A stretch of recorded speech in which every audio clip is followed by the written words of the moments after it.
talk a second about metadata. And especially for you video folks, tell you a few things that are going on with metadata and video. Any of you who shoot digital photographs, whether it's on your phone, whether it's on a DSLR, whatever it is you're shooting on that's a digital camera, when you take those images on your digital camera, embedded on that digital image is metadata, data that will tell me a lot about that image. I can find out what kind of camera you used, I can find out what time of day it was. If it's on your cell phone, if you haven't intentionally turned it off, it'll embed the GPS data on it so I can see where you took the photograph. I can see who took the photograph, assuming that you have put your name somewhere on the camera or on the phone, and almost all of us do that. We don't even think about it. First thing we do, we get our iPhone, we type our name in it as the registry. Bang, so it's right on the metadata. So anytime you take a digital photograph, it embeds metadata on that photograph. Increasingly, if you are now taking video on a card, any card, including an internal card, if you're taking video on a card, anything that's not a tape, you are embedding metadata on your videotape now. And on the Adobe Premiere, on the newest version of Premiere, they now actually have an option to export the metadata with the video. And it defaults to on. So unless you turn it off, when you export, you embed the metadata on your video now. So I'll be able to do the same thing with video metadata that I'm doing. I'm about to show you with still pictures. I'll be able to get all of that key data about when it was edited, what it was shot on, what the focal length was, what the f-stops were, all that stuff. All that stuff will be right there on that. Which could be good or evil, depending on how you look at it. So here's our friend Soledad. And Soledad came to Pointer not long ago, and this was the publicity picture she gave us.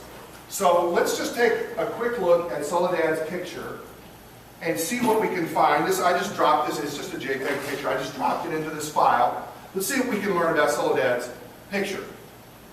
You can do this on any version of Photoshop, and if you don't have Photoshop, there's a free website called Flickr. Many of you use Flickr, F-L-I-C-K-R. Flickr, is it C-K-R or K-R? K-R. K-R, right. F-L-I-K-R. Flickr is a free photo sharing website, but Flickr also has a metadata reader on it. It works exactly the same way I'm getting ready to show you, okay? All you do is go to File, then File Info, just like this. So File, and then File Info, see?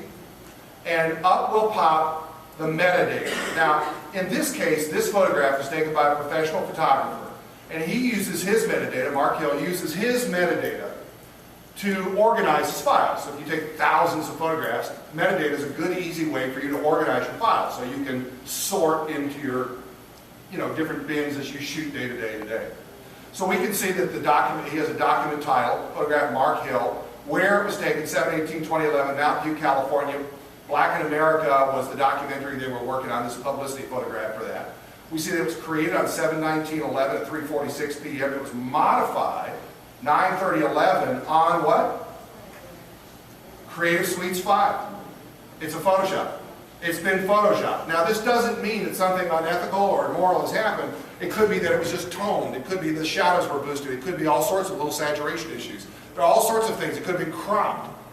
So it doesn't mean that it's an untrue photograph. It's just an alert to you that it has been Photoshopped. And that there is a raw file that is not this file. Not only do I know it's been Photoshopped, I know when it's been Photoshopped. What else could I learn? If I continue looking at this metadata, I can find a lot of other data, including some camera data. So let's go to that. This camera data is especially useful if you're using user-contributed photos. So this camera data, for example, tells me that it was shot on a Canon ES1D Mark IV, that it was 1/60th of a second, manual f-stop 2.2. We can see it was ISO 320, 135 millimeter focal length, no strobe shot.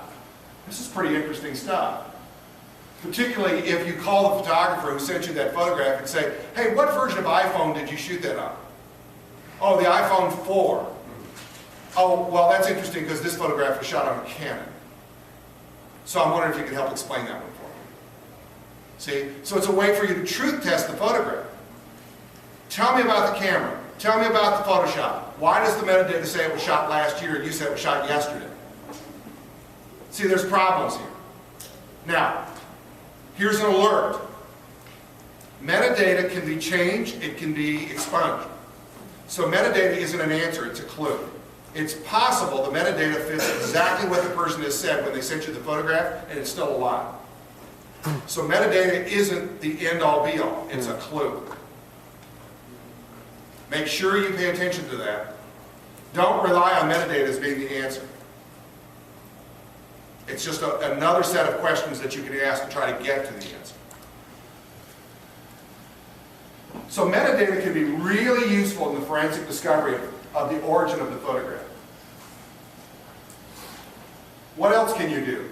Well, one thing you can do is compare